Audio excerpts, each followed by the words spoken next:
दोस्तों, आपने सुना होगा कि सुख और दुख एक ही सिक्के के दो पहलू हैं। जिस प्रकार हमारे जीवन में सुख हमेशा के लिए नहीं रहता, ठीक उसी प्रकार हमारे जीवन में दुख भी हमेशा के लिए नहीं रहता और परिवर्तन ही इस संसार का नियम है। हर व्यक्ति ये भलीभांति जानता है कि एक ना एक दिन उसे इस संसार को छोड़ना ही होगा, इस दुनिया को अलविदा कहना ही होगा। लेकिन उसके बाद भी हर एक इंसान यही सोचता है कि अभी तो मैं 70-80 साल जीऊंगा। हम में से अधिकांश लोग इसी सोच के साथ अपना जीवन जीते हैं। लेकिन दोस्तों, इसके पीछे जो वास्तविकता है उस पर आपका ध्यान कभी नहीं जाता। भले ही आप ये मानते हो कि आप कम से कम 70-80 साल जिएंगे, लेकिन अगर वास्तविक तौर पर देखा जाए, हर एक व्यक्ति जो हर एक सांस ले रहा है ये खत्म होती जा रही है और कब ये सांसें खत्म हो जाएंगी ये कोई नहीं जानता। कब कौन सी सांस हमारी आखिरी सांस बन जाए ये हम में से कोई नहीं जानता। हम मनुष्य जब से जन्म लेते हैं तब से ही पल पल मरते रहते हैं, लेकिन हम इस बात से बेफिक्र होकर अपने जीवन में मगन रहते हैं और हम इस चीज़ की अनुभूति भी नहीं कर पाते। और इसका एकमात्र कारण है हमारी संवेदना के स्तर से हमारा शरीर, हमारा मन बहुत नीचे होता है। और जिस दिन हमारे संवेदना का स्तर ऊपर उठ जाएगा उस दिन हम इसे एहसास कर पाएंगे और इसकी अनुभूति भी हमें अवश्य ही होगी कि हम किस तरह से एक एक पल, एक एक दिन मरते जा रहे हैं। दोस्तों, आज की जो कहानी मैं आपको सुनाने वाला हूँ, इस कहानी में एक ऐसा प्रश्न है जिसका जवाब आप भी जानना चाहते होंगे। आपके मन में भी ये सवाल अवश्य ही उठा होगा, लेकिन अब तक आपको इसका जवाब नहीं मिला होगा। बहुत समय पहले की बात है। एक नगर में दो जुड़वा भाई रहते थे। दोनों जुड़वा भाई आपस में बहुत प्रेम करते थे। उनके बीच का जो संबंध था वो बहुत मजबूत था। दोनों एक दूसरे की कदर करते थे, दोनों एक दूसरे का सम्मान किया करते थे। उनमें से जो बड़ा भाई था वो बहुत ही कामयाब इंसान था। उसके पास वो सब कुछ था जो वो चाहता था, धन, दौलत, वैभव, सारी सुख सुविधाएं। वहीं पर जो दूसरा भाई था उसके पास धन दौलत तो नहीं थी, लेकिन उसने मान सम्मान बहुत कमाया था। दूसरा भाई गरीब था पर अपने जीवन से संतुष्ट था। दोनों भाई अपने जीवन को आनंद में जी रहे थे। देखते ही देखते समय बीतता गया और समय के साथ साथ वो दोनों बूढ़े हो चले थे। अब उनके पास अपने पूरे जीवन का कुछ समय ही शेष बचा था और ये ऐसा समय था जब दोनों भाइयों की परिस्थितियां एक जैसी थी। जो भाई ने बहुत अधिक धन कमाया था उसने भी अपना जीवन जैसे तैसे ही काटा, और जिसने मान प्रतिष्ठा कमाई थी, जिसके पास उतना धन नहीं था, उसका जीवन भी जैसे तैसे ही कट रहा था। तब उन्हें ये एहसास होने लगा कि हमने अपने जीवन में जो भी कुछ हासिल किया उसका क्या अर्थ हुआ। वे दोनों यह सोच रहे थे कि हमने जीवन भर इतनी मेहनत की, इतना परिश्रम किया, इतना कुछ अपने लिए कमाया, लेकिन ये सब कुछ व्यर्थ ही रह गया। जिस कारण वे लोग बहुत ही परेशान रहने लगे थे और अपनी इस जीवन की यात्रा को खत्म करने से पहले वे अपने सभी सवालों के जवाब जानना चाहते थे। एक दिन बड़े भाई के एक मित्र ने जब अपने मित्र को बहुत उदास देखा तो उसने उससे उसकी उदासी का कारण पूछा। तब उसने अपनी सारी आपबीती अपने मित्र को बता दी। इस पर बड़े भाई का मित्र कहता है, यहाँ पास ही में एक बौद्ध भिक्षु रहते हैं। उनके आश्रम में भीड़ लगी रहती है और वे सभी के हर प्रश्न का जवाब देते हैं। तुम वहाँ पर चले जाओ, तुम्हें अपने सवालों का जवाब अवश्य ही मिल जाएगा। तुम्हारे जो भी प्रश्न है उसका उत्तर वे अवश्य ही देंगे। वो बहुत ज्ञानी हैं, उनकी ख्याति दूर दूर तक फैली हुई है। दूर दूर से लोग अपने सवालों का जवाब जानने के लिए उनके पास आते हैं। तुम भी वहाँ जाकर अवश्य ही एक बार अपने सवालों का जवाब पूछ कर देखो। मुझे यकीन है तुम्हें तुम्हारे सवालों का जवाब वहीं पर मिलेंगे। वो दोनों भाई उन बौद्ध भिक्षु के पास पहुँच जाते हैं और अपने सवालों के जवाब जानने के लिए बहुत ही उत्सुक होते हैं। वे दोनों भाई जब वहां पर पहुंचे थे तो उन्होंने देखा कि बौद्ध भिक्षु अपने ध्यान में लीन थे। दोनों खड़े होकर वहीं पर इंतजार करने लगे। जब वो बौद्ध भिक्षु अपने ध्यान से बाहर आए तो उन्होंने देखा दो वृद्ध इंसान उनके पास खड़े हैं। तब उन्होंने उनके यहाँ पर आने का कारण पूछा। तभी बड़े भाई ने कहा, हे गुरुवर, मैं आपसे अपने सवालों का जवाब जानना चाहता हूँ। मेरे मन में कई सारे सवाल हैं और मुझे उनके जवाब चाहिए। मैंने सुना है कि आप हर प्रश्न का उत्तर दे देते हैं, आप सभी की समस्याओं का निवारण करते हैं, इसीलिए हम आपके पास आए हैं।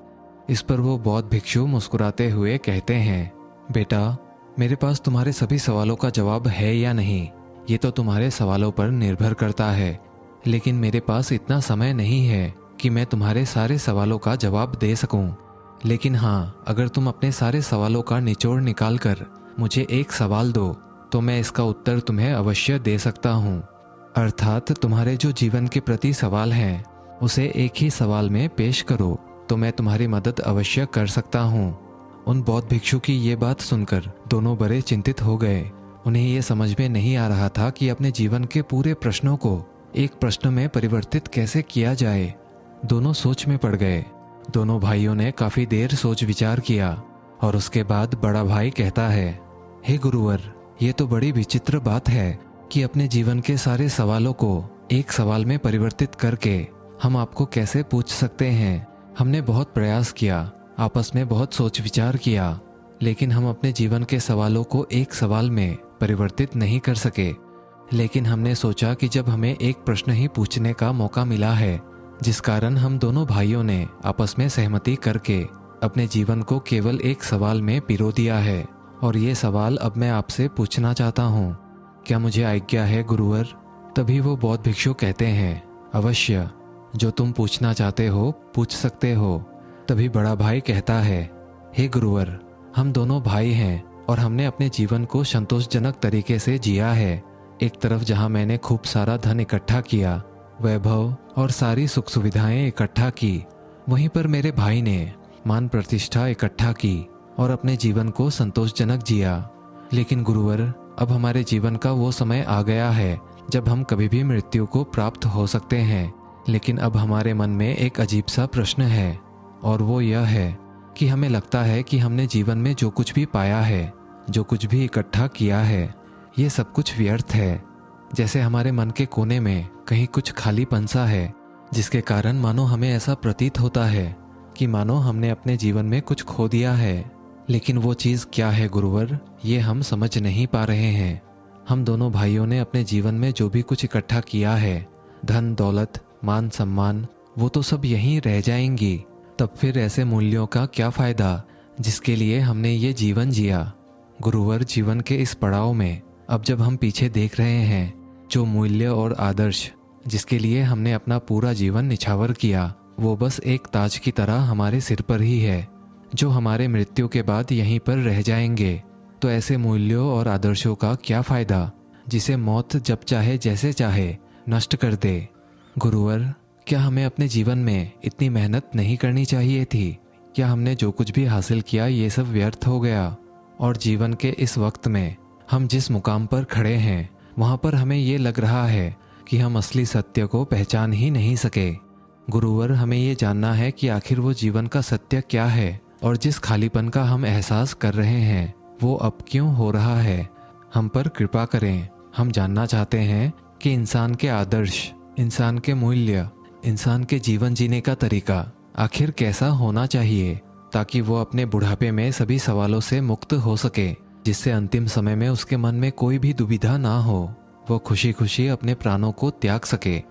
बौद्ध भिक्षु ने इसका जवाब देते हुए कहा, बेटा, हम मनुष्य हमेशा अंधकार में जीते हैं। हमें लगता है कि हमारे जीवन का कोई अंत नहीं। हम तो यहाँ पर सदा के लिए जीने आए हैं, इसीलिए केवल हम मौज मस्ती में ही अपना समय व्यतीत करते रहते हैं। उन चीज़ों को इकट्ठा करने में समय लगाते हैं जो हमारे किसी काम की नहीं।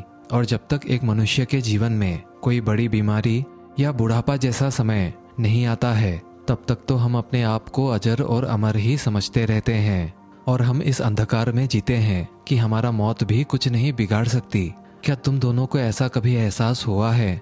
क्या ऐसा कोई पल तुम्हारे जीवन में गुजरा है जब तुमने शायद कभी अपने अंदर जाती हुई और बाहर निकलती हुई सांसों पर ध्यान दिया हो? क्या तुम्हें अपनी जवानी में इन बातों का एहसास हुआ था कि ये सांसें जो तुम्हारी अभी चल रही है, ये कब आखिरी बन जाए? मुझे यकीन है जब तुम जवान रहे होगे तब तुम्हारे मन में ऐसे कोई सवाल नहीं उठे होंगे, क्योंकि उन दिनों में हमारा मन भौतिक सुख सुविधाओं में, वासनाओं में लिप्त रहता है। उस वक्त हमारा मन बस अपने वासनाओं की पूर्ति करने में लगा रहता है, और जीवन में एक ही चीज़ की होड़ रहती है कि हमें कुछ करना है। भले ही उस चीज़ की हमें इच्छा हो या ना हो, बस लोगों को हमें ये दिखाना है, धन इकट्ठा करना है, मान प्रतिष्ठा, सुख सुविधाएं, वैभव, एक अच्छा ओहदा, और इसी प्रकार हर एक व्यक्ति अपने जीवन के मूल्यों को, अपने जीवन के आदर्शों को अपनी तरह से निर्धारित करता है। आगे बौद्ध भिक्षु कहते हैं, अगर हम अपने जीवन में अपनी चेतना का इस्तेमाल करें तो हम जीवन को परमानंद की तरफ ले जा सकते हैं, जिससे हमें जो वक्त हमारा धरती पर है उसमें आनंद भी आएगा। लेकिन ये चेतना हम समय के साथ इसे धीरे धीरे बर्बाद कर रहे हैं। इसीलिए जीवन का जब अंतिम समय आता है तो हमारे मन में एक पीड़ा उठती है, एक तकलीफ रहती है, और वही हमें ये एहसास कराती है कि जो कुछ भी हमने अपने जीवन में हासिल किया है कुछ कंकर पत्थर के ही समान है। और यही कारण है जब हमारा अंतिम समय आता है तो हमारे भीतर कई तरह के सवाल होते हैं। जब हम अपने जीवन में अपनी चेतना का इस्तेमाल अच्छी तरह से करते हैं कि जिस आदर्श और मूल्यों के लिए हम जी रहे हैं उसे हम अच्छी तरह से समझ पाते हैं, और अपनी चेतना को अच्छा रखने से ये समाज के आदर्श और मूल्य हमारे जीवन पर बोझ नहीं बन पाते, बल्कि यह हमारे जीवन के लिए एक दिशा का काम करते हैं, हमें एक रास्ता प्रदान करते हैं। इसीलिए हर इंसान के जीवन में एक लक्ष्य तो होना ही चाहिए कि वो अपने चेतना के स्तर को ऊपर उठा सके, जीवन के हर एक क्षण, हर एक भाव को चेतना के अनुसार जी सके। दोस्तों, आप ये बात तो बहुत अच्छी तरह से जानते होंगे कि हमारा जीवन दो पहलू में विभाजित है, सुख और दुख। और जब हम अपनी चेतना से ऊपर उठ जाते हैं तो हमें ये एहसास होता है कि सुख और दुख हमारे जीवन में बराबर की हिस्सेदारी है, और तब मनुष्य का चैतन्य उसे बताता है जो आज नहीं तो कल गुजर जाएगी। ऐसे में उस इंसान का मन कभी भी विचलित नहीं होता, और तब वो इंसान सुख और दुख में लिप्त ना होकर अपने जीवन के स्तर से ऊपर उठकर जी सकता है। लेकिन जो व्यक्ति आत्म चैतन्य से दूर रहता है उसका जीवन एक मिट्टी के घर की तरह होता है। जब तक ये मिट्टी का घर सुरक्षित है तब तक उसका जीवन अच्छा चलता है, लेकिन जैसे ही कोई आंधी या तूफान उस घर को तोड़ देता है उस वक्त उसे यकीन होता है कि मेरा तो ये मिट्टी का घर था जिसके लिए मैंने अपने जीवन में झूठा अभिमान करके रखा था, जो टूट गया। तब उसे ये एहसास होता है, रोता है, बिलखता है, और उसे यह भी एहसास हो जाता है कि वो व्यर्थ ही अपने जीवन को सबसे ज़्यादा मूल्यवान समझ रहा था। लेकिन तब रोकर क्या फ़ायदा होगा, सब कुछ तो बीत चुका, वह समय तुम्हारे हाथों से निकल चुका। अब जो भी क्षण तुम्हारे सामने है उस समय का उपयोग करो। अपने भीतर की चेतना को जागृत करने के लिए बस एक पल की आवश्यकता है, और उसी एक पल में आपका पूरा जीवन रूपांतरित हो जाता है। आगे वो बौद्ध भिक्षु दोनों भाइयों से कहते हैं, अपने जीवन को इस तरह से जियो जैसे वो आपका आखिरी दिन हो। अपने हर एक कार्यों को ध्यानपूर्वक देखो, समझो। आपके अंदर उठने वाले भावनाएं, उन चीज़ों को ध्यान से देखो, समझो, जिससे आपके जीवन की एक नई शुरुआत होगी। ऐसा व्यक्ति जो अपने चेतना के अनुसार काम करता है उसका हर एक दिन अनोखा होता है, खास होता है। अगर आप अपने जीवन को चैतन्य होकर अच्छे बुरे की पहचान रखकर जीना शुरू कर देते हैं तो आपका जीवन आनंद की ओर अवश्य ही चला जाएगा। आप अपने जीवन का हर एक पल, हर एक क्षण सुख के साथ स्थिर होकर व्यतीत कर सकते हैं। दोस्तों, आज से, अभी से अपने जीवन को जागरूक होकर अच्छे बुरे की पहचान रखकर जीना सीखें, तभी आप आखिरी समय में इस जीवन से शांतिपूर्वक विदा ले सकेंगे। दोस्तों, आशा करते हैं आपने इस वीडियो से बहुत कुछ मूल्यवान सीखा होगा। जितना हो सके इसे अपने मित्र और परिवारजनों के साथ शेयर जरूर करें। मिलते हैं अगले वीडियो में, तब तक के लिए नमो बुद्धाय, धन्यवाद।